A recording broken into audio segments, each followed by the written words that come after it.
Sejam todos muito bem-vindos a mais um Segredos Imobiliários aqui na DWV. Eu sou o Dagoberto e apresento esse programa de entrevistas que é mais que um podcast. Ele é um laboratório de estudo sobre o mercado imobiliário. E para isso a gente está trazendo uma pessoa muito bacana da área do direito imobiliário. Mas primeiro eu vou te dar 3 recados rapidinhos aqui, tá? Primeiro, corretores e incorporadoras que não têm o DWV, saibam que para os corretores ele é gratuito. Então, está aparecendo uma moldura aqui para você, corretor, escanear. Você não tem o aplicativo DWV instalado? É fácil. Com o seu Cresci, você vai baixar o aplicativo, vai se cadastrar dentro dele, o sistema vai liberar seu acesso e você vai ter à disposição mais de 700 incorporadoras no Brasil para visualizar a tabela de preços, materiais, condições, entrar em contato com a consultora, enfim, saber tudo sobre os empreendimentos destas, beleza? Segundo recado, o ganhador da caneca que a gente sorteia toda semana aqui, a gente mudou lá para o final do podcast. Então, para a gente ir direto ao ponto aqui, a gente gravou todo esse conteúdo, você vai conferir no final dessa entrevista, beleza? Terceiro recado, pessoal, tá chegando dia 3 e 4 de junho no Teatro Claro Mais, em São Paulo, QR Summit. É isso aí, o Summit do Guilherme Machado. Pessoal, vocês não estão ligados no que vai acontecer lá. A ideia do Guilherme Machado é construir o futuro do mercado imobiliário. E para isso ele conta com vocês, corretores que curtem o Guilherme Machado, vocês sabem, é uma referência no mercado imobiliário do Brasil. E toda vez que ele promove o QR Summit, isso se torna um divisor de águas no entendimento da profissão. Então, pessoal, fica um convite aqui. A gente vai estar lá, não dá para perder um evento desse, porque o QR Summit agrega demais. Então não esqueça, dia 3 e 4 de junho, no Teatro Claro Mais, em São Paulo, busque saber mais. O link vai estar na bio, ok, na descrição aqui do nosso vídeo e na bio do nosso Instagram também. Pessoal, clica lá, saiba mais, desconto especial para quem está assistindo aqui, tá? Então você que vai chegar no nosso conteúdo, o link que vai sair daqui já tem um bônus desconto especial que o Guilherme Machado disponibilizou para quem curte, assiste e participa dos materiais da DWV. Beleza, pessoal? Vai lá. Agora, dados os recados, vamos para o que interessa. Hoje se fala muito em inteligência artificial e, obviamente, a gente utiliza muito software e serviços de IA. Os corretores estão utilizando IA hoje para gerar contrato. Usam também e eles pensam, bom, se uma IA está fazendo é porque está tudo certo. Na verdade, não. Teve uma decisão judicial. O advogado, ele utilizou uma jurisprudência que a IA puxou para ele e a jurisprudência foi inventada. Depois chegou lá na hora da sentença, o juiz verificou que, na verdade, não existia aquela decisão judicial. Porque às vezes tem muita gente que tem preguiça de estudar, tem preguiça de se informar um pouco mais. Depois a pessoa vem pro corretor, faz esse contrato aqui, onde é que tá tal cláusula? Ele não sabe porque quem fez foi a inteligência artificial. Ela é advogada há mais de 10 anos, especialista em assessoria jurídica para negócios imobiliários. Já trabalhou 9 anos no TJRS e, com maestria, orienta seus clientes a seguir os processos jurídicos da melhor forma. Alexia Monique veio falar sobre as melhores práticas quando o assunto é leis imobiliárias e, além disso, pontua os perfis de corretores de imóveis que mais enfrentam condenações. Porque você pensa assim, se tem uma plataforma que foi criada ali para dar respostas, para te ajudar, então quer dizer que ela é melhor do que eu. Tu tem que ver que às vezes pode haver equívocos, né? Então é isso que eu penso assim, tu nunca pode tirar o fator humano disso. Seja muito bem-vinda, Alexia Monique. Obrigada, Roberto. Obrigada, pessoal do WV, né, por me proporcionar estar aqui novamente, trazer para vocês aqui conteúdo. Foi muito bacana o último episódio também que eu participei. E até hoje o pessoal me chama, me procura. Ah, Alex, eu te vi lá no podcast, coisa de um ano. Legal. Depois de um ano até, né? Então, assim, teve um saldo bem positivo, assim. Acho que a gente conseguiu alcançar o que a gente se propôs a trazer, né, conteúdo, enfim. Então, obrigada. Maravilha, porque esse é o nosso intuito. A gente quer trazer os bons profissionais para poderem expor as suas ideias, o seu trabalho e assim o pessoal que nos assiste conhecer, né? Primeiramente, as ideias que você tem e depois poder também até contratar os seus serviços, né? Sim. Mas depois você vai explicar para a gente melhor como é que funcionam os seus trabalhos. Antes disso, a gente vai bater um belo de um papo aqui, explicar para o corretor algumas coisas que ainda não estão bem claras para ele, né? Bom, para a gente começar, Alexia, eu vou pedir para você contar para a gente, você está há 10 anos atuando na área, mas como que você conciliou o direito com o mercado imobiliário? Bom, o que que acontece? Até como eu comentei no último episódio, a minha mãe e meu padrasto, eles têm imobiliária já há quase 16 anos, né? Então, no Rio Grande do Sul, tem 3 imobiliárias lá. Uhum. Então, eu me formei há 10 anos e eu já então já estava dentro desse mercado, né? Vivendo as dores, vendo o dia a dia da negociação, da corretagem imobiliária, dos contratos, né? Então, foi muito natural que eu rumei aí para esse lado, porque a questão me trouxe um grande benefício que é a prática e a teoria junto, né? Eu tinha a prática do dia a dia, de ver ali, né, as dores do mercado Sim. imobiliário, né, da minha mãe, do padrasto e dos demais corretores, né, associados, e também ver ali a questão do direito, né? Depois eu fiz a pós-graduação em direito imobiliário, me pós-graduei, fiz cursos, né? E juntamente com isso, quando eu estava na faculdade, no 8º semestre de faculdade, eu fui nomeada como conciliadora criminal do TJRS, né, lá na comarca da Lagoa Vermelha. Então, eu trabalhei com conciliação muitos anos, né? E a conciliação me trouxe uma bagagem interessante do que diz respeito à questão da negociação mesmo, assim, né? De conciliar as pessoas, e entender a parte, né, a escutativa. Então, tudo isso para mim foi uma bagagem que foi casando, assim, né, no decorrer do tempo. Apesar que criminal e imobiliário são duas coisas distintas, mas não, porque tu tem aí o fator ser humano, que é o mesmo em todas as áreas, né? Então, assim que eu iniciei, e daí fui indo, né? E cursos, e pós-graduação, e a prática, né? Assessorando em corretores imobiliários, e compradores e vendedores de imóveis, né? Aí, e também inventários, eu também acabo trabalhando com inventários também, porque conversa muito essas duas áreas aí. Ah, inventários também. É Inventários uma também. área meio complexa, né? É complexa, mas eu gosto. Aham. Mas é uma área que ela é muito boa, porque tu acaba trabalhando também com imóveis, né? Porque a maioria dos espólios, né, Sim. que tem imóveis, né? Então conversa muito bem essas áreas. Então também rumei para os inventários aí, também trabalho com inventários, né, nessa minha prática jurídica. Muita gente migrando hoje para as empresas, né? Para uma, como é Uhum. que é? Um Holding. holding patrimonial, não é? Aham. A holding também, ela é uma opção. Eu não trabalho com holding, né? Eu não faço a holding. Eu tenho um parceiro, um colega meu, que ele trabalha só com holding. Uhum. E realmente é uma opção a depender do teu patrimônio, do faturamento, de como você quer estruturar, pode ser bem interessante, né? Tu tem que fazer uma análise antes, né? Sim, Uma análise, um planejamento sucessório, e daí lá tu vai analisar se realmente vai ser interessante ou não você ter uma holding, porque a holding, para você manter ela, tem um custo, né? claro. Então, mas tem muitos casos que é muito interessante porque tu foge do inventário, né? Uhum. Então, tem pessoas que Sim, não querem fazer. Mas tem casos que acaba não sendo interessante porque você tem um patrimônio X ou Y que acaba não valendo a pena, né? Mas com pode ser também certeza. uma opção, né? A Certo. holding pode ser uma opção interessante. Maravilha. Uhum. Bom, vamos começar aqui já com um pouco de polêmica, né? Vamos aquecer um pouco essa conversa. Eu queria falar sobre, bom, o processo do corretor com contrato, com de fato efetuar um negócio, Uhum. ele precisa passar pelo contrato final de compra e venda, né? Sim. O que que quais são os pontos que eles mais negligenciam ao seu ver? Quais que geram mais problemas? Para o corretor de imóveis, tu diz de maneira geral, assim, É, ou geral, só com relação ao contrato compra e venda? de Não, compra e venda, vamos lá. compra e venda primeiro. É, Bom, em relação ao contrato especificamente, o que eu vejo, o pior problema são os modelos do Google. O corretor de imóveis vai modelos fazer modelos prontos, prontos sem do Google. pegar um profissional para Sempre, executar. justamente. Uhum. Coloco lá, contrato de compra e venda no Google. Daí aparece lá vários modelos e o corretor simplesmente vai preenchendo aquele modelo. Chega no final, ele ignorou vários pontos sensíveis da negociação. Então, assim, não tem como você pegar um modelo do Google e aplicar na tua corretagem, porque vai deixar alguma falta. Porque, assim, às vezes você tem contratos que você vai precisar ali mencionar dação em pagamento, vai ter contratos que você vai ter que mencionar prazos diferentes, penalidades diferentes, você vai ter, às vezes, uma permuta, que não é uma compra e venda. Então, tem vários pontos ali que o Tem corretor peculiaridades muito muito específicas, né? específicas, né? Então o corretor ele acaba às vezes me dizendo assim: "Ai, Alexa, dá uma olhadinha pra mim nesse contrato aqui, que esse contrato, o que que fala na questão da multa ali por não assinar, por não outorgar a escritura pública?". Uhum. Eu vou ver, não tem multa. Então, digo: Olha. "Tá".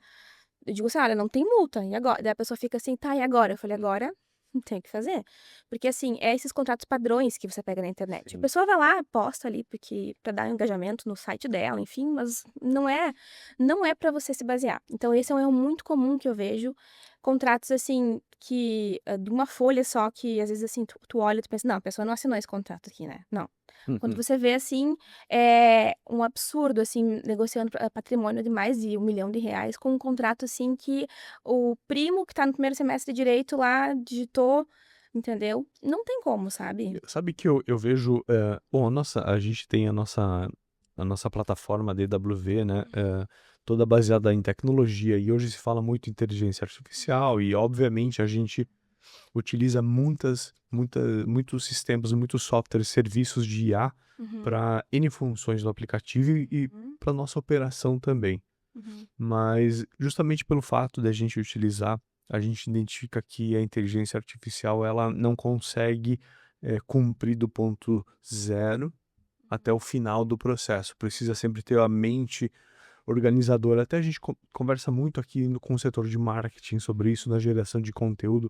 Ela serve muito mais como uma ferramenta que potencializa o trabalho, mas uhum. não dispensa o pensamento, a ideia, o conceito, a direção quem dá é o ser humano, né? É o nosso entendimento aqui. Sim, E eu vejo que, e te pergunto, os corretores estão utilizando IA hoje para gerar contrato? o pessoal usa também. Também, Usa IA para fazer também. imaginei que eles iriam Sim, para esse lado. usam também e eles pensam, bom, Por se uma favor, IA fale dos problemas disso, Alex. se uma IA tá fazendo é porque tá tudo certo. E na verdade, não. Olha só o que aconteceu esses dias. Teve uma decisão judicial que o advogado, ele utilizou uma jurisprudência que a IA puxou para ele e a jurisprudência foi inventada. A Olha. decisão foi inventada. Sim. E depois chegou lá na hora da sentença, o juiz, enfim, quem analisou ali, verificou que, na verdade, não existia aquela decisão judicial. Olha só. Então, assim, não é para você confiar piamente, né? Então, assim, claro, como tu disse mesmo, você vai buscar todas as ferramentas que vão tornar mais produtivo, mais fácil o teu trabalho, mas sem tirar o fator humano, sem tirar a tua diligência, o teu cuidado, né? E depois eu vou falar sobre a questão do perfil que eu delineei do corretor de imóveis que é condenado, Uhum, né? Então, um dos pontos é a falta de diligência. uhum. Então, você pegar ali, porque às vezes tem muita gente que tem preguiça, né, Dagoberto? Vou falar de ser bem sincero. Tem preguiça de estudar, tem preguiça de se informar um pouco mais, e também às vezes não quer gastar, porque pensa assim, não, eu, vai lá, ganhei uma comissão de R$ 30 mil, mas não quero pagar um valor X pra me fazer um Ah, contrato mas pra o mim. barato sai caro. É, entendeu?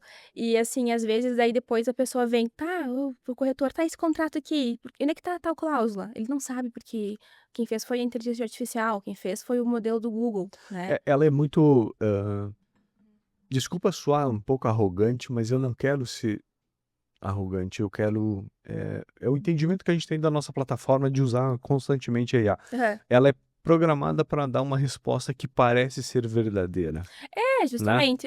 Porque você pensa assim, bom, se tem uma plataforma que foi criada ali para dar respostas, para te ajudar, então quer dizer que ela é mais inteligente do que eu, que ela é melhor do que eu, né? Então, assim, as pessoas acabam utilizando essa ideia, só que tu tem que ver que às vezes pode haver equívocos, né? Sim. Pode haver equívocos, então é isso que eu penso, assim, tu nunca pode tirar o fator humano disso. Alexia, quais são os casos que mais geram condenações para corretores, Uhum. baseados nos contratos? Certo. Bom, o que acontece? Eu acabei fazendo, junto com a minha assistente, né, Priscila, até. Priscila, um abraço pra ti. Uhum. A gente fez aqui uma pesquisa de mais de 100 decisões judiciais, tá? Em tribunais do Brasil. Uhum. Rio Grande do Sul, Santa Catarina, Paraná, São Paulo, Minas Gerais, Pernambuco, Mato Grosso e o STJ, que é o Superior Tribunal de Justiça. Uhum. E eu delineei aqui o perfil do corretor de imóveis que é condenado, né? O que que acontece? Padrões que se repetiram em todas as condenações que foram pegas em vários tribunais diferentes ali, que a gente analisou, Legal. né? Analisamos todos ali o comportamento. Então, uma coisa que eu gosto de trazer, assim, as pessoas têm uma frase célebre que o pessoal sempre fala aqui no mercado imobiliário, que é assim, o mercado imobiliário é um oceano azul. Uhum. Né, o oceano azul tem Sim, você ouve muito. possibilidades, né. Sim. E de fato, eu concordo com essa frase, porque é uma alavanca social, o mercado imobiliário, ele traz aí gera riqueza, possibilidades, né, enfim. Só que tu tem que saber nadar nele, senão tu vai se afogar. Então, assim, o que eu mais vi aqui nas condenações são corretores que morreram na praia, Uhum. né, que fizeram aqui, usando uma analogia, né, que a gente utiliza aqui, que realmente, assim, não souberam agir da maneira correta, né, diante enfim, dos casos que fizeram intermediação imobiliária e foram condenados. Então, alguns pontos aqui que eu acho importante a gente trazer, Ótimo. que eu observei nessas decisões que eu analisei. Primeiro ponto, falha do dever de informação. Esse é o primeiro ponto que eu mais vi de condenação, tá? Em todos os tribunais, foi essa questão aqui. Corretores de imóveis que não informaram os riscos do negócio para os compradores ou vendedores de imóveis, enfim. Exemplos. Exemplo, eu vou te passar. Porque acontece, o artigo 723 do Código Civil, ele menciona que o corretor de imóveis tem o dever de informação e de demonstrar quais são os riscos, se existe, por exemplo, algo naquela negociação que vai diminuir o valor, né? Então, assim, ele não é um mostrador de imóveis. Então, assim, ele não é aquela pessoa que vai lá, mostra o imóvel, vira as costas e dá o contrato para assinar. Não. Ele tem que informar e tem que ter esse dever de informar a parte, né? O comprador, o vendedor, de forma espontânea, ou seja... Vamos frisar isso aqui, porque eu achei muito relevante e eu acho que tem corretor que não está entendendo bem esse ponto aí. Você falou assim, tem muito corretor que é mostrador de imóvel. Cara, isso é muito sério. Corretor, isso é muito sério. Então, presta atenção, pega esse detalhe aqui. O corretor, ele, por obrigação, ele precisa entender. Isso mesmo, assim, ó, ele não é um mostrador de imóveis, como eu disse para vocês. Pelo Código Civil, ele tem responsabilidade civil. Ele precisa mostrar os riscos do negócio de forma espontânea, ou seja, mas a parte não me pediu se aquele imóvel estava irregular. Ela não tem que te pedir, tu tem que saber. Tu tem que passar isso para ela. Então, o que a gente viu aqui nas condenações que a gente trouxe? Então, eu trouxe aqui os dados, porque são muitos acórdãos, né? Bom, primeira questão, aqui é a campeã. Corretores de imóveis que não informam as partes que o empreendimento não tem registro de incorporação. Boa. Eu sei que isso é uma coisa que é comum de acontecer no mercado imobiliário, né? A gente sabe que acontece ou não, mas eu tenho que trazer aqui a realidade dos tribunais, né? Dos tribunais. Então, isso, corretores de imóveis que são condenados porque a parte às vezes pensava que tinha o RI, ou também a pessoa nem sabe que precisa disso, e o corretor de imóveis não informa que não tem. Né? Então, esse é um Isso ponto. é gravíssimo, né? É grave, né? E assim, depois posso até explicar o que acontece se tu vender um imóvel sem RI. Até um detalhe, né? Bom, uma coisa é o cliente entender o risco que ele está correndo, né? Justamente, E porque outra assim... coisa é negligenciar a informação, né? Justamente, porque assim, ó, o corretor vai lá, ele informa e a pessoa pode escolher o que ela quer fazer da vida dela, né? Mas ele tem que informar, é um dever pelo Código Civil. Existe um capítulo no Código Civil que traz esse dever de informação e as obrigações do corretor de imóveis, e uma dessas é ela. Certo. Bom, então seria o quê? Não informar, por exemplo, que haveria o RI. Segunda questão, o corretor de imóveis negligenciou, por exemplo, que aquele imóvel estava em uma APP. E fez ali a venda, né, daquele imóvel, enfim, intermediou. Tem condenações disso também. Segundo ponto, corretor de imóveis que não informou aquele comprador que a certidão trabalhista tinha ali um processo, né? Ou você tinha ali enfim, um processo em execução. Tem até condenações aqui de corretores de imóveis que o comprador tinha uma empresa e aquela empresa não foi tirada, né, as certidões ali, e daí teve uma fraude de execução. Às vezes ele tinha uma dívida muito alta, estava dilapidando o patrimônio, e naquele ponto ali foi considerado uma fraude de execução e o corretor de imóveis respondeu solidariamente. Porque ele não tirou as certidões. Então, o que acontece? O dever de informação é o primeiro ponto e o que mais tem corretor sendo condenado Brasil afora. Daí, do sul ao norte, você tem ali corretores de imóveis sendo condenados. Por quê?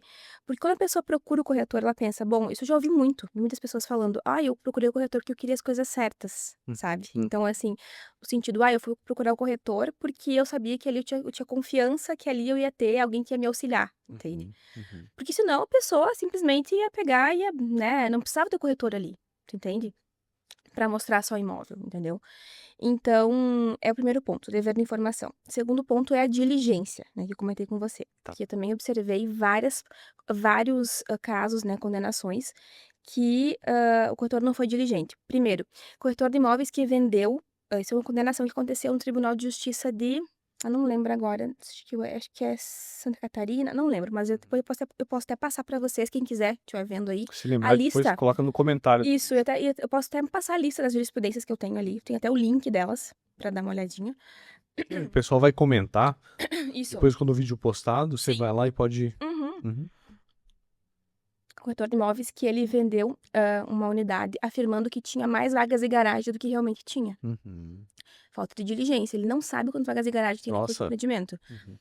A vaga de garagem, ela vai mudar o valor, né? Vai Lógico. diminuir o valor daquela unidade. Inclusive a metragem do imóvel A todo. metragem, né? Então, assim, é uma coisa que vai diminuir a questão da negociação e iria influenciar totalmente. Se a pessoa tem mais automóveis, tem que ter aquela vaga, enfim, várias questões. Uhum.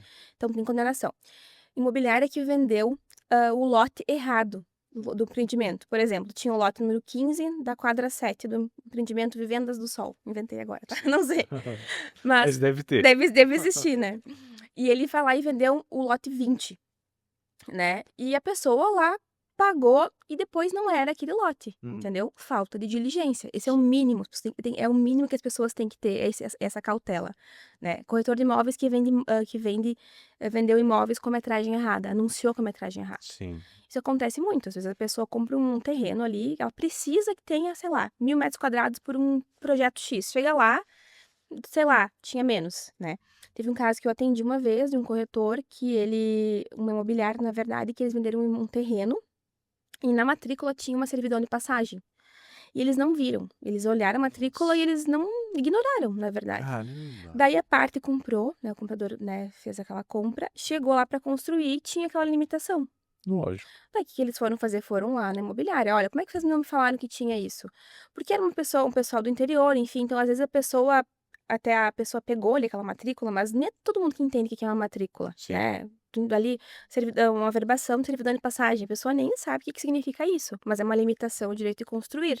Eu não posso construir naquela área. Mas o profissional deveria ter o entendimento, né, do Com fato. certeza, justamente. Então, isso aconteceu. E o corretor a imobiliária ficou, né, agora sendo demandada pelo comprador. Uhum. Então, o que que acontece? A falta de diligência é o que eu percebi em vários acórdãos, várias jurisprudências que eu vi em vários tribunais. Não foi nenhuma, nem duas, em vários, assim. Por exemplo, teve um caso aqui de uma condenação no tribunal, que o corretor de imóveis, ele vendeu o imóvel de uma pessoa que não era proprietária. Era uma questão nesse sentido aí. E ele alegou depois que a matrícula constava outro nome, mas que ele não era obrigado, a defesa dele, né, não era obrigado a ter conhecimento jurídico. Uhum. E até o juiz, né, o juiz na sentença colocou assim, que quem trabalha com negociações imobiliárias tem a obrigação de saber o mínimo. Eu disse, claro que eu sei que o juiz viu o podcast que eu fui lá e eu falei exatamente isso lá no WV, porque ele menciona exatamente isso, que quem trabalha com negociações imobiliárias tem que saber o mínimo Uhum. em relação à segurança jurídica. Porque então o que aconteceu? O corretor quis tirar o corpo fora, dizendo, não, mas eu não tenho que conhecer minúcias da matrícula, Mas questões... é um atributo do corretor.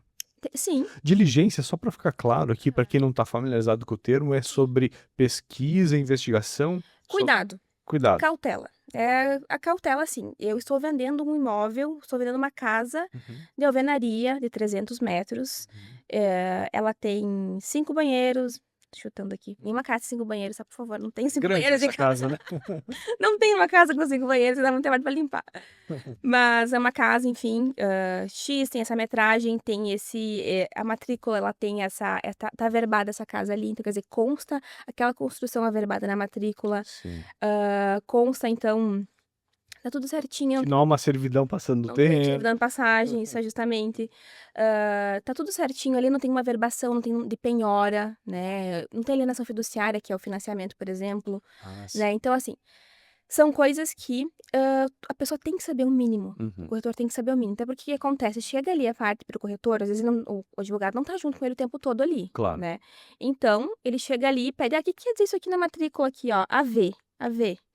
Ele vai dizer assim, pois é, não sei. Não, é a averbação, quer dizer o que? Quer dizer que a pessoa tinha um terreno, ela comprou esse terreno, construiu uma casa, foi na prefeitura, fez todos os trâmites e agora tem uma construção que está em cima desse terreno. Então, foi averbada a construção.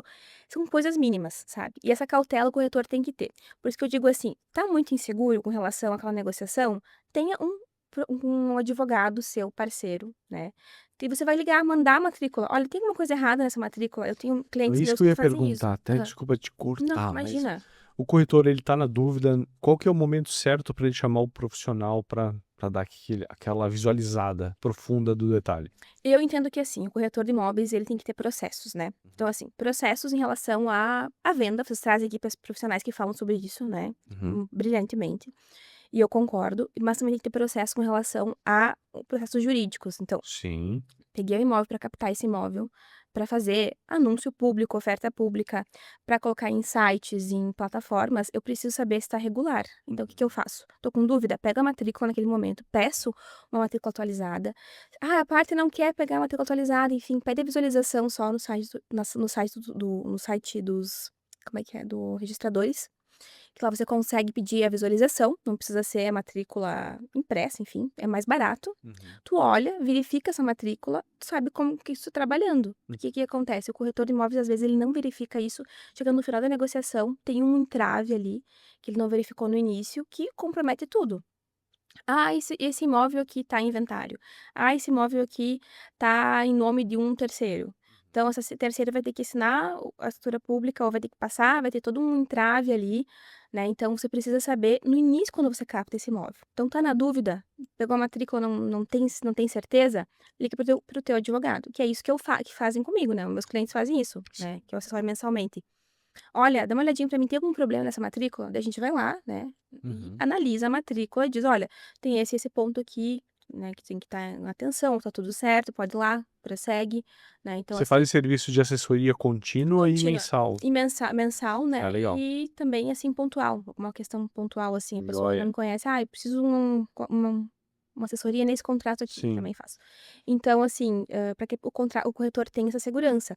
Uma coisa que eu faço também, que eu gosto de fazer quando eu pego uma empresa para assessorar, assim, uma imobiliária ou corretor autônomo, é fazer um treinamento de início, assim, para que as pessoas possam ali saber, bom, Ah, você dá um treinamento de como e proceder como melhor. proceder, porque você Que precisa. legal. Tu tem que entender, porque assim, a gente marca ali geralmente até online. Vou te dizer assim, eu tive Lógico, treinamento. prático o Hoje em dia suficiente. tem sido online que eu tenho feito. E a gente faz o seguinte: a gente marca ali, eu explico assim, quais são os documentos que o corretor tem que ter, tem que solicitar, quais são a forma que ele tem que proceder quando tem essa questão aqui, ou, por exemplo, o corretor de imóveis vê que o vendedor tem união estável, ele é casado pelo regime de comunhão universal de bens. E a gente vai conversando, explicando esses pontos aqui para ele, Uhum. e ele fica ali mais seguro para poder desempenhar o trabalho. Mesmo que eu esteja ali com o telefone ali disponível, eles me chamarem, enfim, ele tem que ter essa segurança, né, para passar para o cliente também a segurança, né, para Uhum. ele.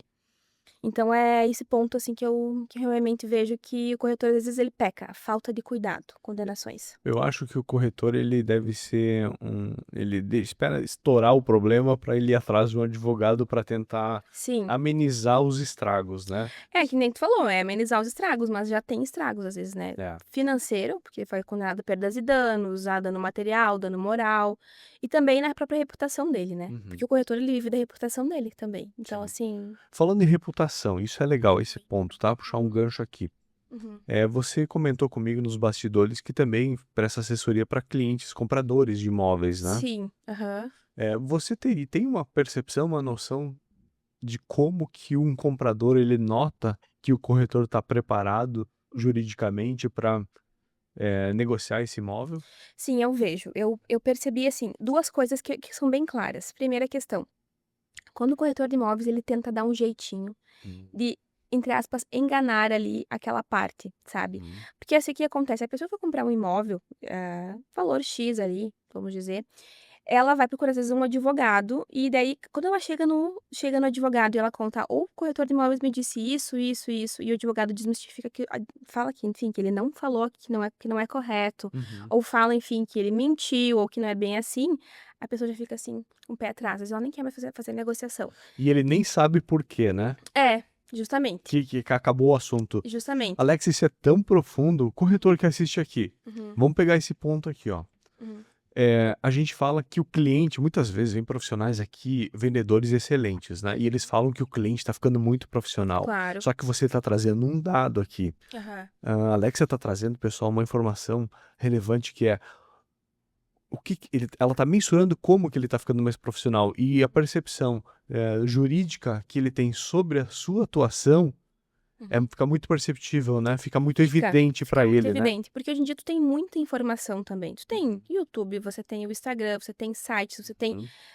plataformas, né? Por exemplo, o podcast, eu até comentei esses dias, assim, que o podcast dos imobiliários, ele é praticamente uma escola para o corretor de imóveis, entendeu? Para Sim. quem quiser. Entra aqui, maratona, Se o corretor, ele maratonar, ele tá... ele sai aqui com um É, cursinho que nem precisa, é. né? Porque tu tem muita informação disponível hoje em dia. Muita gente velha passou aqui. Com certeza. Então, tu tem muito conteúdo disponível que torna o comprador muito mais, assim, perspicaz, sabe? Sim. Então, assim, ele vai lá, ele começa a analisar algumas coisas que não estão convergindo, que não estão conversando ali, ele vai pro Google, às vezes, ele coloca ali, olha, né, tal situação ali, ele começa, às vezes, assim, a levantar ali uma suspeita. E quando ele vai num profissional que confirma a suspeita, daí o corretor vai passar por mentiroso, Sim. por enganador. E isso não é legal, gente. Assim, a transparência, primeiro que a questão moral, né? Cheio de uma questão moral, aí cada um sabe da sua consciência, né? Mas, assim, juridicamente falando, você tem que entender que os tribunais de justiça têm condenado corretores por falta de dever de informação, têm condenado também por falta de diligência, falta de Cara, cuidado e isso é transparência. sério. É seríssimo, né? Então, assim, são dados aqui que eu não tô querendo trazer medo. Não, São fatos, são são fatos, são dados. condenações, né? Não, é que nem eu te falei, são mais de 100 decisões judiciais que a gente analisou. Uhum. Então, assim, não é em um estado, entendeu? É Rio Grande do Sul, é Mato Grosso, enfim, é Minas Gerais, é Quais STJ. estados, quais são os estados com mais condenações? Pois é, assim, existem todos os estados que eu te falei têm condenações. Eu vi muitas condenações no Mato Grosso, Mato Grosso. Mato Grosso, também vi São Paulo, Minas Gerais também eu vi um índice alto, Uhum. né? Então, assim, todos os estados têm, né? Pernambuco também tem. Mas, assim, Mato Grosso eu vi, assim, um entendimento um pouquinho diferente, assim, um pouco mais firme, assim, em alguns Sim. pontos, assim. E que estado que você vê, ou região, que os corretores estão mais preparados juridicamente para atender? Olha só, o que eu percebo? Em regiões onde você tem um mercado imobiliário mais aquecido, os corretores, eles têm que ser mais preparados para ser mais competitivos, sabe? Então, assim, por exemplo, regiões aqui, Santa Catarina, no litoral catarinense, eu vejo corretores muito preparados. Eu vejo corretores, assim, indo atrás, buscando a informação, porque aqui, se você for um aventureiro, você não continua, né? Você vai ter que tu tem que ser um corretor de imóveis. Ainda mais o cliente está acostumado a comprar Com imóvel. certeza. Tu tem investidor do Brasil inteiro aqui, tu tem pessoas que estão, Sim. né, que tem uma banca de advogados auxiliando às vezes. Então, assim, o corretor de imóveis, para ele ser competitivo, ele Sim. tem que realmente saber, né, o mínimo, ele tem que saber realmente como se portar, né. Vocês trazem aqui pessoal que fala de imagem, perfeito, né. Tem que saber se vender, tem que saber negocialmente falando, tem que saber negociar com as partes, mas se você não tiver uma assessoria jurídica para dar um lastro para isso, Sim, a pessoa, assim, tu percebe que a pessoa vai perceber, né. vai perceber. E Olha que insight, gente, que a Alexia está trazendo aqui. Uhum. Eu não tinha pensado com tanta profundidade e eu tô aqui até com a epifania, né? Eu tô Uhum. entendendo como o cliente está percebendo há tanto tempo, né, essa noção. Sim. Não, com certeza. E a É. questão é a seguinte, eu percebo assim, então, que, por exemplo, aqui nessa região, Santa Catarina, eu vi corretores, assim, muito preparados, estudando, buscando. Eu vejo uma cultura, A concorrência? a concorrência, justamente, a concorrência te faz, né, te faz Sim. buscar ser melhor. Com Tem certeza. gente que não gosta de concorrência, eu acho ótimo, porque Aquece tudo. aquece, né, É. te traz, assim, uma oferta, né, de profissionais muito mais qualificados. Então, eu vejo que onde tem tem que ser. O mercado, ele é exclusivo. Perdão, ele é excludente. Então, ele vai excluindo maus profissionais e deixando só, peneirando aqueles que são profissionais qualificados, né? Isso que eu Sim. percebo. E a chance para os novos, né? Com certeza. Ah. Uhum. Tem muita gente interessada em virar corretor, Sim. muita gente que quer aprender como é que faz a coisa certa. Inclusive, tem muita gente que contrata Uhum. pessoas que não estão na carreira há muito tempo, que querem começar agora, porque aí elas estão com a cabeça fresquinha para aprender do zero Com a forma certeza. correta de ser, né? Porque às vezes tem um corretor de imóveis, às vezes, que tá tipo assim, a vida inteira eu trabalhei assim, então eu não vou mudar. E pro cliente, o corretor que sempre trabalhou assim, o que você diria para ele resetar? O que ele pode fazer? Olha, começa a se, vamos dizer assim, não quero usar a palavra modernizar, porque não seria essa palavra, mas seria assim, buscar novas ferramentas de trabalho, sabe? Começa a dar uma analisada, Boa. novas ferramentas de trabalho, vai, porque o mercado ele muda de tempo sempre ele muda, né? Então, assim, até uns anos atrás você não tinha, por exemplo, a figura do advogado junto com o corretor de imóveis. Isso não é uma coisa que tu não via, né? Essa cultura do advogado vir junto com o corretor de imóveis é uma coisa mais recente, assim, eu percebo, né? Então, assim, vai buscar o mercado, atualização do mercado, vai estar ali mais envolvido com isso. E assim, não pense que porque você sempre fez aquilo deu sempre certo, tá? Que agora vai dar. Por exemplo, eu sempre vendi imóveis dessa forma aqui, sem autorização de venda, por exemplo, que é uma coisa que a lei exige. E você vai lá e você vende sem autorização de venda, que pode ser que uma hora não dê, que não vai dar algum problema, né? E até isso eu quero passar, né, Dagoberto? Tu tem outra pergunta agora, mas também é um ponto que eu quero trazer aqui, Manda lá. que eu percebi dos corretores de imóveis também. Que não seria condenação agora, mas seria em todos os tribunais, as decisões que eu analisei, corretores de imóveis que não conseguiram provar a intermediação imobiliária. Então, o que isso quer dizer? Corretores de imóveis que estão indo para intermediação sem os documentos necessários. Por exemplo, não tem contrato. Exemplos. Exemplo, não tem contrato de intermediação imobiliária, não tem ficha de visita, não tem proposta escrita, tá? Caramba. E até assim, eu quero trazer depois para vocês uma condenação, mas daí não do corretor de imóveis, uma condenação aqui do vendedor para que ele pagasse o corretor de imóveis, tá? Porque o corretor de imóveis, ele só conseguiu receber esse valor de comissão porque ele tinha proposta escrita. Nossa. E eu até fiz um vídeo no meu Instagram que eu coloquei assim, será que eles viram que eu participei do WV? Porque eu falei isso aqui um dia. Eu disse, olha, corretor de imóveis tem que ter proposta escrita. E esse corretor, ele só conseguiu cobrar a comissão porque ele provou que ele tinha feito a intermediação e a condenação é agora de fevereiro, tá? Do vendedor. Do Tribunal de Justiça de Santa Catarina. Ele conseguiu comprovar que ele tinha feito a intermediação através da proposta escrita. Todos eles assinaram, tá? Desistiram depois, não fizeram contrato de compra e venda, nem nada. Nossa. E mesmo assim, o corretor de imóveis teve direito a cobrar a comissão porque ele tinha proposta escrita. E daí o que a juíza entendeu? Que ele alcançou o resultado útil, que era unir as partes, né? E ele cumpriu ali o que estava na proposta, e as partes só não assinaram o contrato. E geralmente a jurisprudência tem entendido que o direito à comissão começa com a assinatura do contrato de compra e venda ou da escritura pública. Mas nesse caso foi entendido diversamente, que foi feito na proposta, a proposta vinculou as partes e por isso eles não podiam desistir nesse ponto ali. Então, aliás, podiam desistir, mas não podiam deixar de pagar o corretor de imóveis. Então ele conseguiu porque ele tinha como provar. O que eu vejo, o que eu vi nos outros tribunais? Corretores de imóveis que não conseguiram provar. Ele tinha, às vezes, o direito a receber a comissão, mas ele não tinha contrato escrito, ele tinha uma testemunha lá que que não conseguiu provar. Ele não tinha, assim, tinha uma decisão aqui que era assim, conversa de WhatsApp não foi suficiente para aprovar a intermediação imobiliária. Então, assim, muitas pessoas me vêm e me pedem, Alexa, conversa de WhatsApp serve como prova de cobrança e comissão de corretagem? Tem até um vídeo no Instagram sobre isso. E a verdade é que serve como meio de prova, é um meio de prova, mas tu não tem como saber se vai de fato convencer o juiz. Nada é mais conclusivo do que você ter documentos que as partes assinaram, tá? Uma prova concreta, mais robusta, que você possa trazer ali, entendeu? Então, assim, conversa no WhatsApp pode ser mais um elemento que tu vai colocar ali na tua cobrança, né? No processo, vamos dizer assim. Mas o que vai realmente ser conclusivo é o contrato, a proposta escrita, a ficha de visita, né? Então, assim, eu percebi nas condenações aqui que corretores que não conseguiram cobrar a comissão de corretagem porque não tinham como provar, né? Então, assim, fez todo o trabalho, às vezes partes realmente aproximou as partes, mas não conseguiu porque não teve cautela na hora de se proteger aquilo que é o mais importante naquele momento, né? Que é realmente, assim, mostrar que eu aproximei as partes e eu alcancei resultado útil. Porque o corretor de imóveis é uma obrigação de resultado, né? Então, assim, eu tenho o resultado de concluir um negócio, uma negociação. E eles não conseguem provar. Te perguntar, você já pensou em ter alguma mentoria? Né? Já me solicitaram, já me pediram muitas vezes, Uma mas forma assim... legal de escalar, né, seu trabalho, que é muito importante. Sim, eu até já pensei, assim, em fazer, mas é que acaba, assim, sendo consumida pelo dia a dia, cotidiano. Mas, assim, não vou dizer que não, tá? Quem sabe eu faça uma mentoria. Eu acho que vai surgir interessados, né?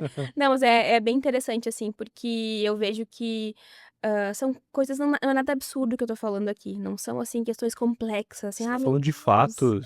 Justamente. Alexa, são fatos reais. Fatos reais, justamente. Assim, e que nem eu mencionei pra vocês, tudo que eu tô trazendo pra vocês hoje aqui, eu tenho todos os links, toda a jurisprudência. Quem quiser um mando de jurisprudência, pode entrar, pode estudar. Não, eu tenho certeza, por isso que a gente chamou você, que você é entendida do assunto, né? Pode trazer estudar, então, e ver que realmente, assim, não é conversa fora, né? Não é assim pra, né? Não, é realmente acontece, né? E você tem que estar minimamente, assim, preparado, né? É o que eu percebo, assim, que eu percebi em alguns pontos. Sim. Boa. Vamos falar sobre RI? Sim. Olha só. É possível o corretor que ele realizar uma comercialização de um imóvel sem matrícula? Sem matrícula ou sem RI? Duas coisas distintas, sem matrícula e sem RI. Vamos Hum. pensar o seguinte: sem matrícula, o corretor de imóveis ele pode intermediar negociações de imóveis irregulares, tá? Uhum. Falando da matrícula agora. Tá. Não tem problema. Eu posso vender um imóvel que não está averbado, eu posso vender um imóvel que eu tenho sua posse, eu posso vender um imóvel que não está regularizado. Qual que é o ponto central aqui? O corretor tem que informar a parte. Ele Dever de precisa, Isso voltando aí. naquele ponto Voltando naquele anterior. ponto, dever de informação. Uhum. Se ele informar a parte, em relação à matrícula, tá? Que aquele imóvel está irregular e a parte constar em contrato, assim, certinho, tá, gente, né? Modelo do Google. Constar lá quais são as regularidades e a parte concordar, tudo bem, não tem problema nenhum. Hum. Dever de informação, porque às vezes até, assim, tem pessoas que gostam de comprar imóveis irregulares porque eles são mais baratos. Sim. Tem uma vantagem. É vantagem, né, justamente.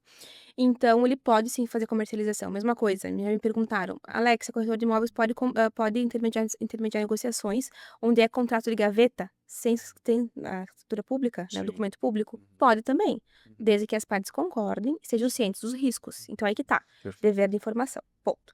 Outra coisa, o ponto também importante aqui é o corretor deixar claro, de maneira documental, que ele informou a irregularidade. Ah, ele precisa documentar isso. Porque às vezes, assim, ele informou as partes e as partes não querem mais a negociação, e ele diz, o corretor não me informou. Daí, como que ele prova que ele informou? Lógico. Entendeu? Então, documenta. Então, esse é o ponto. Com relação ao RI, registro de incorporação, o corretor de imóveis, ele não pode fazer oferta pública de imóveis que não tenham registro de incorporação. Por quê? Porque ele cai em 3 problemas aí, 3 esferas diferentes. Primeiro, administrativa. O Cresci tem uma aplicação multa. de multa, né? Qualquer tem outras divulgação sobre um sem RI, né? CRI, então, administrativa.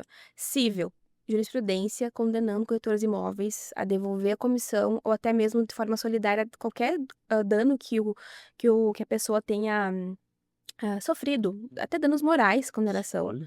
Então, também vai ter uma condenação cível aí nesse ponto aí, indenização, perdas e danos. Uhum. E terceiro lugar, se ele fizer afirmação falsa, por exemplo, a parte chega lá na imobiliária e diz, eu quero comprar o lote X lá daquele empreendimento lá. Uhum. E ele menciona que, sim, tem o RI, o RI é número tal. Mentiu. Acontece isso, ele fez uma afirmação falsa. Ele tá incorrendo no crime contra a economia popular, Caramba. entendeu? Em relação à economia falsa, e ele vai responder um processo criminal. Então ele responde ao Cresci, Cresci, que vai ser multado pela instituição e Justamente. ainda vai sofrer um processo criminal. criminal e cível, né? E Que ele civil pode sofrer também. também. Então, Danos morais, no caso. danos morais e até também vir a pagar o que a pessoa sofreu de danos, né? Então, assim, tem essas 3 esferas aí que pode ser bem danoso pro corretor. Né? Sim. Bom, para isso, tu sabe que eu vou fazer um comentário aqui. Para quem não tem ainda, o Clube Premium da DWV, ele tem uma funcionalidade que quando o corretor quer integrar o imóvel que está na base, né, que a gente tem um software de integração, então ele conecta os imóveis que são no site dele à base de dados da DWV. Quando ele clica nesse imóvel para integrar, ele recebe um aviso, ó, esse empreendimento está incorporado ou está em matrícula. Que legal. Ele recebe a informação para ele ficar atento para que não passe despercebido e deixe de avisar o seu cliente. Muito legal. Seguindo aqui, quais são os principais pontos de atenção na elaboração de contratos de compra e venda agora? Compra e venda. Vamos lá. Bom, primeiro ponto, contrato compra e venda, é eu verificar em relação às partes, tá? Tá. Estado civil das partes, quem precisa E assinar. é complexo isso, É né? complexo, né? Uhum. Se é casado, qual é o regime de bens, se tem união estável. Porque às vezes eu tenho uma figura do anuente, que é a pessoa que não é o proprietário, mas que precisa assinar junto. Por exemplo, Cônjuge. o cônjuge, né? O cônjuge, então, a gente chamava às vezes de outorga uxória e marital, né? Hoje em dia a gente chama da vênia conjugal. Certo. Termos lá. É estranho o nome. Mas assim, então o que acontece? Eu tenho esse cuidado que eu tenho que saber quem que é proprietário daquele imóvel, né? Quem tem que assinar e começar nesse ponto aí. Começa pela qualificação. Então eu tenho que entender a qualificação das partes ali certinho, né? E como elas vão, e quem tem que assinar. Pontos ali, o valor do imóvel, as parcelas, penalidades, que eu tenho que entender que se eu tenho uma penalidade, se eu tenho uma obrigação, eu tenho que ter um prazo, uma penalidade também, sempre. Vai fazer a entrega do documento X, em que prazo? E se não tiver, qual a penalidade? Sempre. Todo contrato tem que ter isso, então eu tenho que ficar sempre atento a esses pontos aí, Tá. tá? Contratos, assim, questões básicas, né? Então, assim, eu tenho que tentar também ver, por exemplo, a capacidade civil das partes. Exemplo, Como assim? Ah, tá. né? Por exemplo, assim, a pessoa, o imóvel está em nome de um menor. Isso acontece muito, pais que colocam o imóvel em nome do menor. Para que eu faça a compra e venda de um imóvel em nome do menor, eu preciso do quê? De uma autorização judicial. Nossa. Se não, não tem. Então, assim, as pessoas pensam, ah, não, então se tem um menor, pode só o pai assinar. Não. Preciso que o juiz determine que aquele imóvel pode ser vendido. Às vezes a pessoa quer fugir, né, realmente, quer fugir do inventário futuramente, coloca o nome do menor ali. Mas para você poder vender, tu tem que provar depois que esse bem vai ser, que esse valor vai ser revertido em favor do menor. É um monte de coisa. Então, assim, também tem que ter noção se a pessoa que eu tô comprando tem capacidade civil para tanto, tá? Então, são alguns pontos. Também daí a questão ali de cláusulas especiais do próprio negócio, né? Então, assim, cláusulas ali, obrigações que as partes têm que cumprir, eu tenho que ter prazo e penalidade. Senão, se você não cumprir determinado prazo, tu tem uma penalidade sempre. E cláusulas ali especiais com relação, enfim, a toda a negociação. Seria um ponto, assim, claro, que aqui eu poderia fazer uma aula falando só sobre contratos, né, que são questões bem pontuais, bem específicas. Mas a primeira questão é tentar adequar o teu contrato ali à situação que está acontecendo, Sim. né, e não ao contrário, que não tem como tu pegar ali a tua negociação e colocar num contrato pronto ali, né, isso não vai dar. Não tem como fazer pronto mesmo. Não. Seria esse ponto aí em relação a contratos de compra e venda, mas assim, pontual, assim, seriam esses os pontos, assim, né, então, assim, cuidar ali a assinatura certinho, se vai fazer assinatura digital, se vai ser assinatura ali física, né, então são alguns esses pontos, assim, que eu diria, assim. Certo. E a gente voltar um pouco antes do contrato, propostas também precisam de uma estrutura Propostas, clara, sim. né? A proposta, como eu falei, ela é muito importante, porque ela também vincula. Porque na proposta, por exemplo, eu posso mencionar penalidade caso a parte desista, eu posso mencionar ali, por exemplo, que a pessoa que desistir da negociação terá que pagar a comissão de corretagem. Então, a proposta, ela vincula as partes também. Então, tem que cuidar o que você também vai assinar, o que você vai mencionar, Sim. né? Então, por isso que é importante, assim, tu fazer sempre pegar todos os documentos que você usa na tua imobiliária, como corretor de imóveis autônomo, e verificar se eles estão de acordo com aquilo que tu quer atingir, né? Porque, assim, tem corretores que me dizem assim, eu não me importo que essa parte existir, eu não me importo em relação a ter a proposta assinada. Porque, às vezes, a pessoa não quer ficar de mal com a parte, entende? Com o comprador ou vendedor. Não quer forçar a comissão, entende? Sim, sim. Então, tem que ver. Mas não, se você acha que teu negócio, que tua parte ali, tu cumpriu, que foi fazer toda a negociação, e agora tu quer a comissão de corretagem, né, de acordo com o que tu entende, então a proposta, ela pode te vincular também. Legal. Uhum. Você tem bastante conteúdo no teu Instagram, né? Uhum. É um conteúdo bem bacana, restrição de matrícula, você fala lá. Cláusulas restritivas, Como é que você aborda esse assunto e quais outros você tem focado? Bom, ali eu trago, assim, tudo um pouco, né, eu acho que tem mais de 700 postagens ali, né, até o pessoal que não me conhece, segue lá. Fazer uma propaganda. Juntando isso aí dá uma mentoria, hein? Pois é, né, então. O que que acontece? Cláusulas restritivas, o que que é? São cláusulas que elas, às vezes o corretor não sabe, às vezes me procura assim, o que que é isso que consta na matrícula aqui? São cláusulas que são incluídas numa doação, por exemplo, ou em testamento, tá? Que elas são as 3 cláusulas. Tem uma cláusula que tem um nome bem estranho, que é inalienabilidade, que é inalienabilidade, é quase um trava-língua. Nem vou falar de novo. Essa cláusula que não pode vender, essa daí. Tá. Essa cláusula, o que acontece? É uma cláusula que o doador, ele vai mencionar, por exemplo, assim, ele doou o imóvel, por exemplo, para a filha, tá? Uhum. E ele colocou ali, por exemplo, a cláusula de inalienabilidade, incomunicabilidade e impenhorabilidade. São 3 cláusulas ali restritivas. Que ele não pode vender esse imóvel de forma vitalícia, entendeu? Então, quer que esse imóvel fique com a filha até... Só a filha pode negociar, no caso. Ne- Ou nem ela. Nem ela. Nessa cláusula, não, nem ela, né? Olha só. Incomunicabilidade, daí que não comunica o bem dela com o cônjuge, entendeu? Em um divórcio, por exemplo. Isso acontece muito quando os pais querem proteger. Por exemplo, o filho tem um namorado ali, ou um marido que ele não gosta muito, ou vice-versa. Não sabia que existia esse E formato. ele não quer, por exemplo, que em um divórcio, por exemplo, essa pessoa tenha direito àquele bem. Então, bota uma cláusula ali de incomunicabilidade, não comunica os bens. Entendi.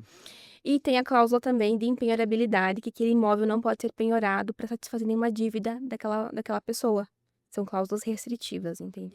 E são interessantes, porque quando tu vai fazer uma doação, tu quer que aquela doação fique com aquela pessoa, aquele imóvel fique com aquela pessoa, né?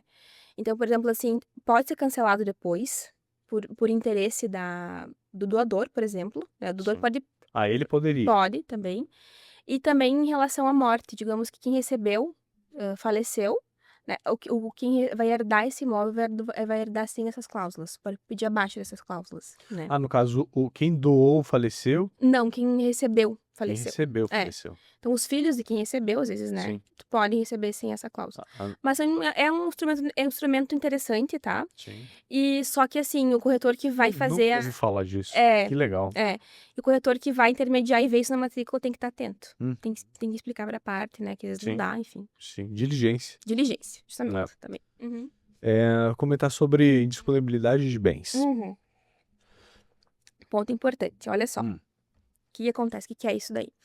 Digamos que eu fui condenado, perdão, condenado judicialmente por uma dívida que eu Uhum. tenho.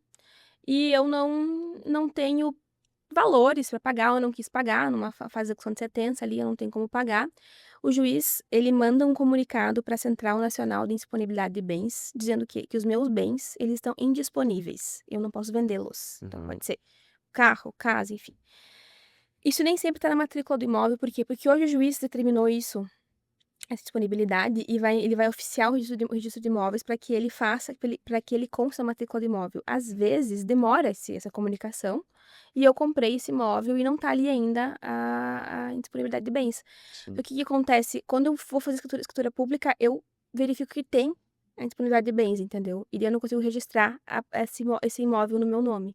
E muito corretor de imóveis acaba caindo aí, porque o que acontece?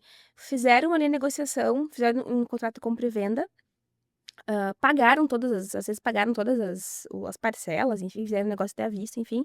Chegou na hora de escriturar, conseguem fazer escritura pública, conseguem escriturar esse imóvel, mas não conseguem registrar, não conseguem colocar no nome dele esse imóvel, porque tem que dar baixa nessa indisponibilidade de bens, né, que é enfim, essa restrição.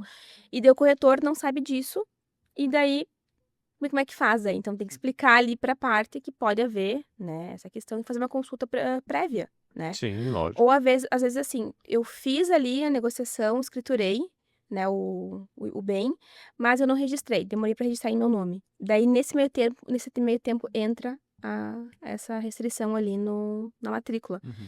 Então, assim, é importante, comprou, escriturou, registrou.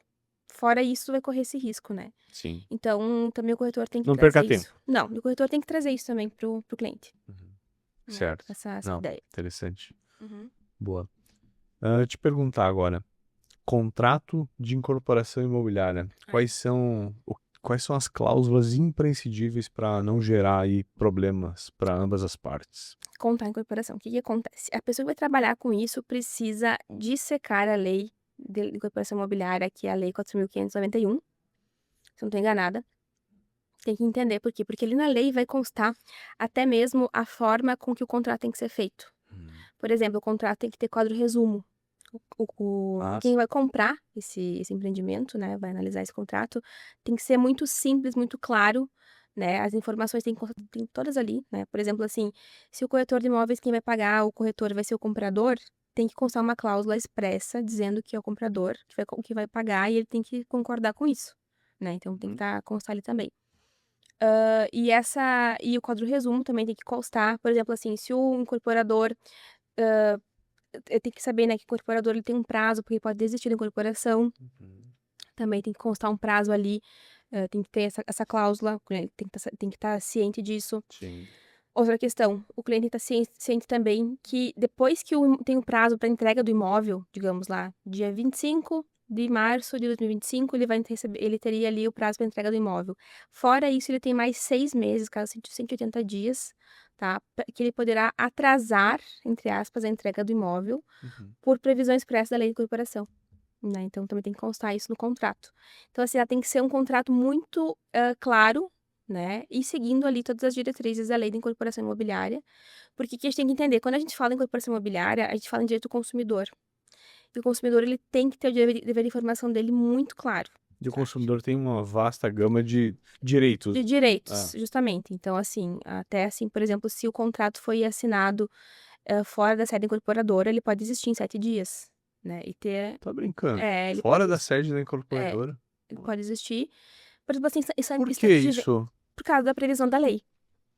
Por exemplo, assim, stand de vendas, assim, que a gente vê, assim, stand lá da incorporadora X, que tá lá numa feira, por exemplo. Assinei lá. O stand de vendas não é considerado. Não. Olha. Assinei lá, eu realmente, assim, não me arrependi. Aconteceu várias pessoas já que eu... Plantão de vendas, é a mesma coisa? Então, o que acontece? A pessoa pode desistir dentro de 7 dias. E se ela pagou comissão de corretagem pro corretor, digamos que tenha pagado ali já no início, deu uma parcela, enfim, tem que devolver os valores que ela pagou e até mesmo a comissão de corretagem. Imóvel na planta. Olha só. Imóvel na planta.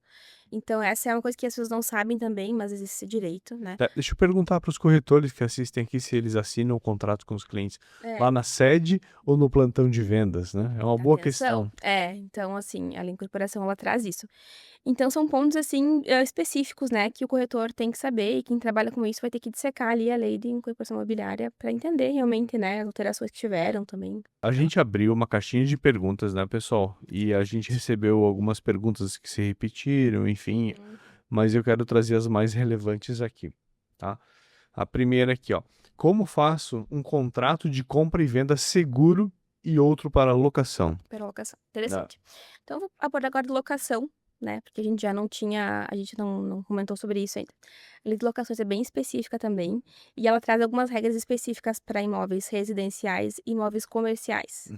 E o prazo do contrato de locação, ele também influencia muito em relação à questão da duração desse contrato. Certo. Então, por exemplo, assim, se esse inquilino ele vai sair do imóvel em 1 ano ou em 5.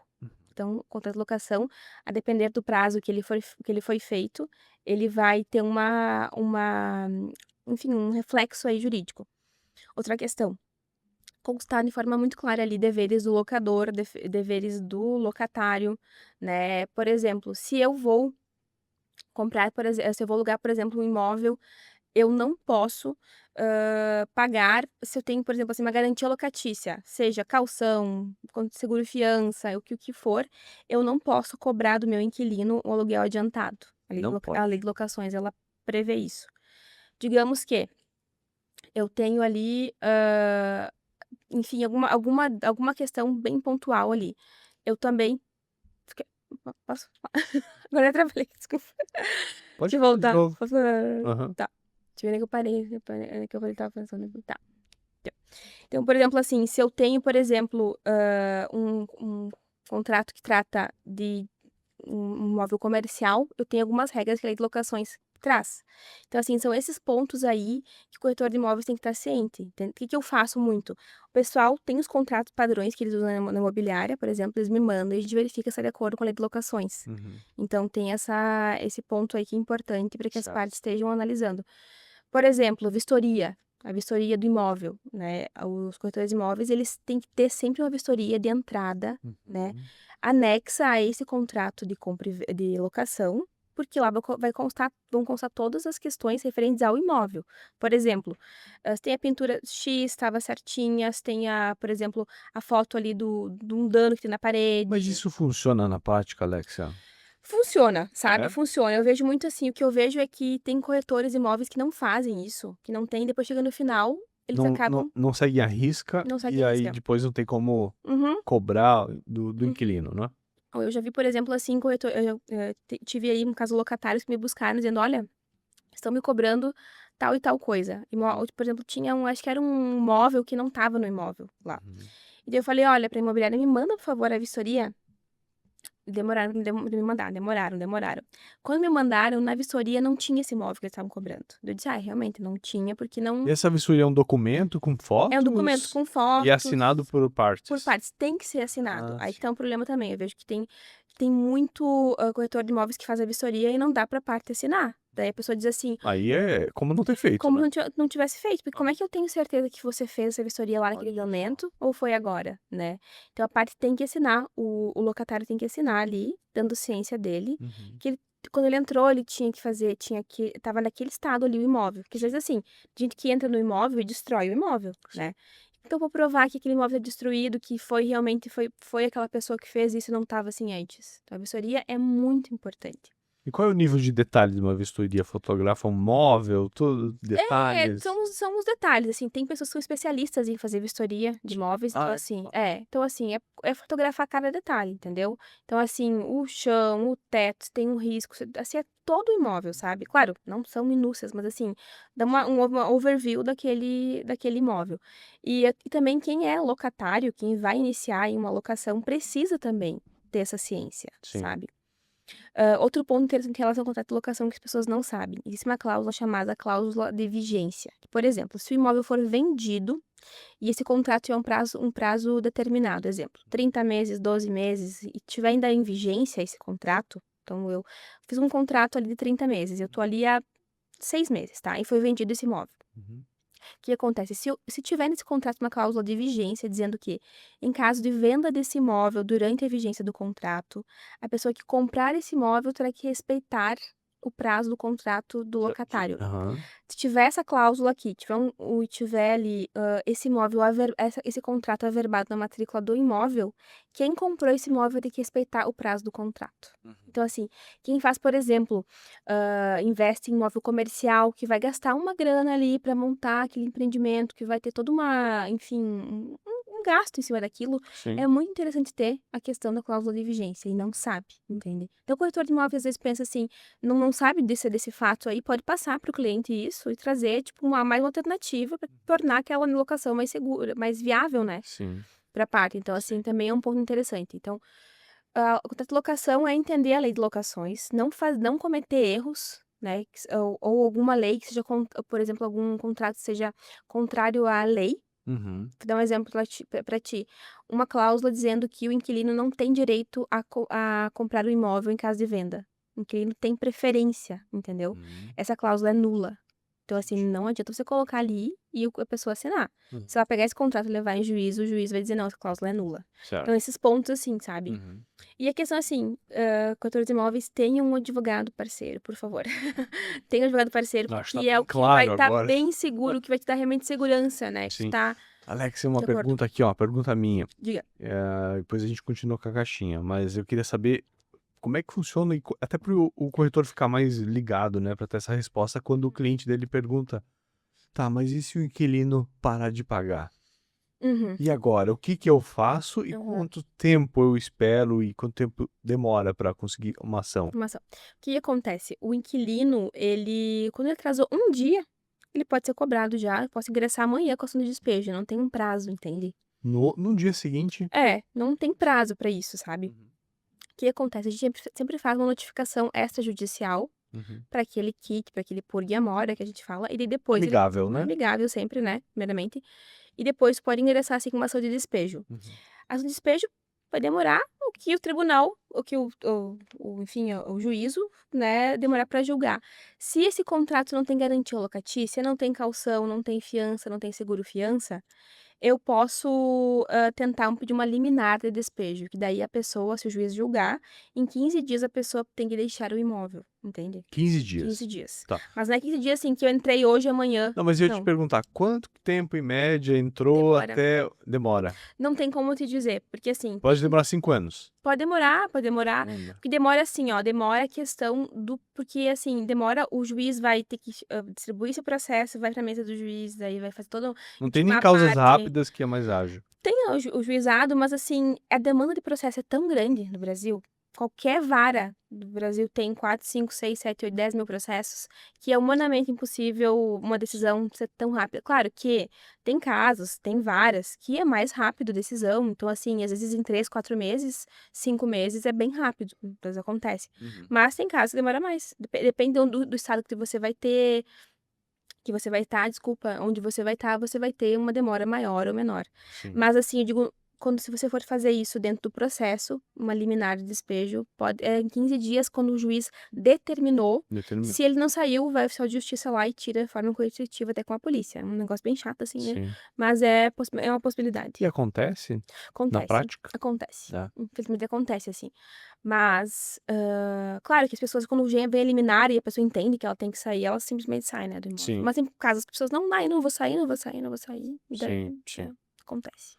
Bom, vamos lá para a segunda pergunta Uhum. da caixinha. O corretor é responsabilizado por atraso de obra quando ele comprou na planta ou em construção? O que acontece? Via de regra, não. Tá? Via de regra, não, porque eu não tenho um liame jurídico, vamos dizer assim, algo que vincule o corretor à construtora. Por exemplo, a construtora fez ali digamos, uma obra e atrasou por motivos ali alheios à vontade do corretor. Não posso condenar ele por isso, porque ele é um intermediador, né? Se ele foi diligente, cumpriu todas aquelas etapas ali, está tudo certo. O que acontece? Eu vi condenações de atraso em entrega de obra quando a obra era irregular. Ah, certo. Obra irregular, sem RI, sem problemas. Aí são outros problemas que juntaram. Problemas que daí culminou em questão de você ter ali um atraso na entrega de obra. E de como a obra estava irregular, o corretor intermediou mesmo estando irregular, não comunicou, enfim, e nem poderia intermediar. Aí ele respondeu pelo atraso, né, da entrega de obra. Agora, uma questão totalmente normal, onde tu tem ali regularidade documental, né, tudo certinho, ele não responderia. Responde por atraso de entrega, né, da obra, por exemplo. Faz sentido mesmo. Ou até mesmo assim, não tem construtora, tem vendedor e comprador, duas partes ali, Tá. né, que uma não cumpriu a obrigação dela, não pagou. Por exemplo, eu não entregou o imóvel na data X. Eu já tive corretores de imóveis que me procuraram que uma das partes pegou, foi no Reclame Aqui, colocou corretor sem vergonha. Não. Corretor não me devolveu, não pagou a parcela. Daí é tipo assim, como assim o corretor não pagou a parcela? Mas é que as pessoas confundem a figura do corretor às vezes com a própria parte, tu entende? Entendi. Então, as pessoas também acham que o corretor de imóveis ele é responsável. E daí vem outro dado que eu vou trazer para ti.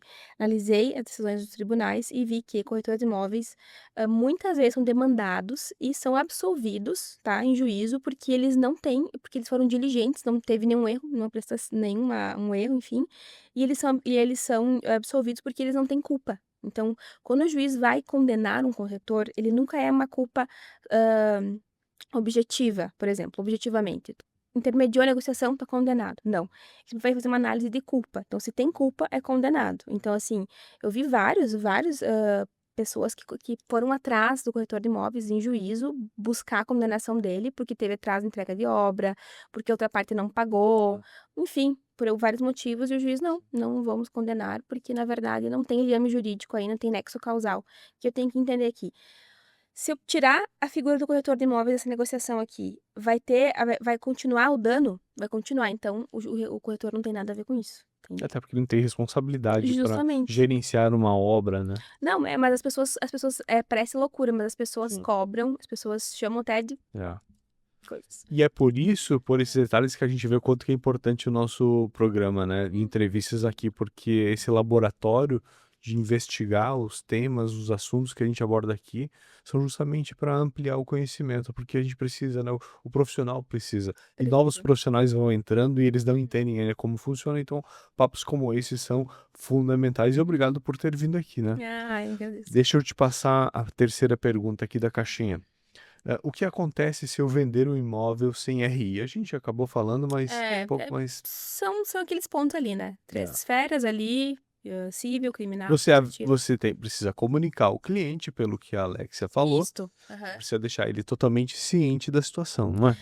E assim, o que que acontece? O corretor, ele não pode fazer o anúncio público de imóvel que não tenha RI, esse é o ponto, assim. Falando aqui sobre o contrato, mas É. você está falando de outro ponto, que aí é a questão que envolve o Cresci, né? O Cresci, Você não pode divulgar o imóvel sem Não. incorporação, porque aí você Pode. pode ser multado pela instituição. Não pode, e tá incorrendo nesses três pontos que eu falei, Sim. né? Então, assim, Mas eu acho que isso aí é uma falta de habilidade muitas vezes, porque ele pode divulgar uhum. o imóvel sempre incorporado. Não, eu acho assim, Não é? o corretor, ele tem que buscar produtos que possam ser comercializados e que não venham dar problema para ele, né? Então, assim, só que o que acontece? As pessoas, às vezes, na ânsia de fazer uma venda ali e tal, acaba, né, pegando qualquer produto para fazer. Então, assim, a questão é que eu entendo que o mais seguro sempre vai ser ter o selo de incorporação certinho lá, então, né? Exatamente. Uhum. Exatamente. Uhum. Bom, Alex, a gente está chegando já ao final. A gente já falou sobre bastante temas. Uhum. Muitos temas aqui abordados, temas interessantíssimos e eu diria até que fundamentais para o dia a dia dos profissionais imobiliários. E a gente vai para a última questão, né? Uhum. Antes de eu fazer a pergunta sobre o segredo imobiliário que você tem para compartilhar, Uhum. eu vou pedir para o pessoal se inscrever, comentar, curtir e indicar para o seu amigo corretor ou entusiasta do mercado imobiliário, porque é justamente essa ação que motiva a gente e dá forças, argumento para a gente convidar pessoas interessantes com conteúdos relevantes para estarem sentadas aqui, como o Alex. Tá bom, pessoal? Uhum. Ajude a gente aí, dá essa força. Então, fica contigo agora o teu segredo imobiliário. Meu segredo imobiliário. Bom, que não é tão segredo assim, mas fica ali uma dica para as pessoas. Tem um provérbio que diz assim, que na multidão de conselhos há sabedoria. É um provérbio bíblico que diz isso. E o que que acontece? É necessário que o corretor de imóveis tenha uma multidão de conselheiros aí, no sentido de que busque um trabalho em conjunto aqui, com um advogado, com um arquiteto, com um engenheiro, às vezes assim, tem que estar realmente assim ciente do produto que ele tem na mão, de forma negocial, de forma prática. Eu preciso saber se esse imóvel é regular, se ele não é, se ele está irregular, se ele tem algum problema. O que acontece com relação a esse produto aqui? Então, assim, ele está ali realmente com boas vozes ali, né, ao redor ali dele, né, envolvido, ouvindo o podcast aqui, por favor. Então, assim, a gente fala brincando, mas como eu disse antes mesmo, assim, o corretor, ele que não tem essa capacidade de estar realmente com bons conselheiros ali, buscando conhecimento, ele vai ser excluído pelo mercado, porque o mercado imobiliário não é para amadores, entende? Não é mesmo? Não é um mercado para amadores. Por quê? Porque nós trabalhamos com o produto que mais possui reflexos jurídicos do mercado. Sempre que eu posso, eu falo isso para as pessoas entenderem, sabe? Interessante. Eu tenho que entender o seguinte, o mercado imobiliário, ele é um mercado exigente, tá? E ele exige seriedade. Ele é um oceano azul, como eu falei, mas ele também vai te demandar muito conhecimento. Então, assim, não pode, assim, você ter o teu Cresci ali, e agora eu só faço a compra e venda, a intermediação imobiliária, a compra e venda ali, e eu não tô ali buscando mais conhecimento, eu não tenho um advogado que me auxilia, eu não participo de nenhum evento, né, do mercado imobiliário, eu não tenho pessoas ali eu não tenho enfim, um profissional que vai me auxiliar, um mentor, enfim, porque tem bons mentores no mercado, né, então assim, Muitos. a questão é a seguinte, você precisa ter a humildade também, né? Acho que a chave aqui é a humildade, né? E para ter sabedoria, buscar sabedoria para isso, né? Para tu poder gerir e entender que o mercado não é para amadores. É isso aí, estuda, corretor. Estuda, Né? justamente, estuda. Por favor, estuda e faça desse mercado ser maior do que ele já é. Justamente. Não é? Uhum. Alexia, Monique, muito obrigado por tanto conhecimento. Tá bom? obrigada, eu que agradeço, né? Agradeço a oportunidade.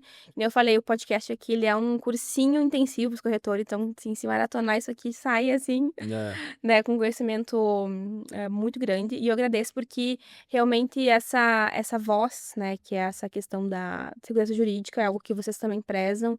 Então, eu poder estar aqui trazendo, assim, essa abordagem, fico muito feliz, né, e também honrada, porque tem tantos profissionais bons que vocês trazem aqui. Então, eu estar aqui realmente sinto muito honrada, né, por isso. E agradeço e me sigam nas redes sociais. Falando nisso, qual que é o seu Instagram? É Alexia F Advocacia, né? Também tem meu site, que é alexiadvocacia.com.br. Então, sigam lá que eu trago conteúdo ali diário, né? Para corretores de imóveis, enfim, imobiliárias, compradores e vendedores de imóveis. Maravilha, então. Pessoal, obrigado por ter assistido até aqui. E eu vou deixar vocês com a Natália, com os comentários e o ganhador da caneca da semana. Valeu, pessoal. Até a próxima semana. Tchau! Muito bem, pessoal, então estou passando aqui para ler com vocês os comentários da última semana. Mas antes eu quero fazer 2 recadinhos aqui. O primeiro deles é que a gente não envia caneca para fora do Brasil. Então, se você não estiver aqui no Brasil, a gente não vai conseguir fazer o envio para outros países, a gente só faz envio nacional mesmo. Mas se você estiver em outro país, não deixe de comentar, que vai ser um prazer para nós saber que estão nos acompanhando, tá bom? O segundo recado é que a gente faz a apuração do comentário mais curtido na quinta-feira. Então, se na sexta, sábado, domingo teve alguma movimentação e um comentário acabou sendo mais curtido que o outro, a gente não acaba considerando, porque o dia que a gente faz a apuração mesmo é na quinta-feira. Então, se você deseja ganhar a caneca, pede para o pessoal, sua família, seus amigos curtirem logo no dia que o podcast foi postado ou um dia depois, para não acontecer de você acabar perdendo, né, a caneca. Mas então vamos lá para os comentários. O Oswaldo Olímpio comentou: eu estou travado nesse episódio, já estou assistindo pela segunda vez. Quanta leveza em um podcast, quantos insights tirados daqui. Quanto aprendizado e com tanta leveza. Não conhecia a Karina. Estou indo seguir ela no Instagram agora mesmo. Parabéns. Show, que legal, Oswaldo. A Karina é realmente uma pessoa sensacional. Não é à toa que ela está pela 3ª vez já aqui nos Segredos Imobiliários e é sempre conteúdos excelentes. O Luiz César comentou: sensacional, agradecido por esse podcast maravilhoso. E Karina, te agradeço por nos ouvir com tanta inspiração. Deus abençoe vocês imensamente. Muito obrigada pelo teu comentário, Luiz. O Peterson Rosa, ele comentou: persistência, busca por conhecimento constante fazem dela corretora de sucesso. Parabéns, DWV e Karina Manioto. Papo 1000%. Toda vez que ela vem, parece que está vindo pela primeira vez no podcast. Abraço. Show, que legal, Peterson. Como eu disse, a Karina já veio pela 3ª vez, mas realmente toda vez que ela vem é uma nova entrega com novos conteúdos sensacionais. A Cristina comentou: trabalhei no mercado em 2010, estou voltando agora. Estudando muito e vendo vários vídeos aqui. Está me ajudando muito. Minha gratidão. Que legal, Cristina. A gente fica muito feliz que a gente está ajudando aí na sua jornada por conhecimento. Continue nos acompanhando e tamo junto sempre. Mas vamos lá para o resultado. Então, o comentário mais curtido dessa semana foi o Oswaldo. O Oswaldo Olímpio, então, foi o ganhador dessa semana. Parabéns, Oswaldo. Você pode entrar em contato com a gente no número que vai estar na nossa descrição. É o número do nosso atendimento. Lá você vai ser direcionado para o setor de marketing. A gente vai conversar com você para saber onde é seu endereço de entrega e enviar a caneca mais desejada do mercado imobiliário diretamente no seu endereço. Fechou, pessoal? Eu fico por aqui. Até a próxima.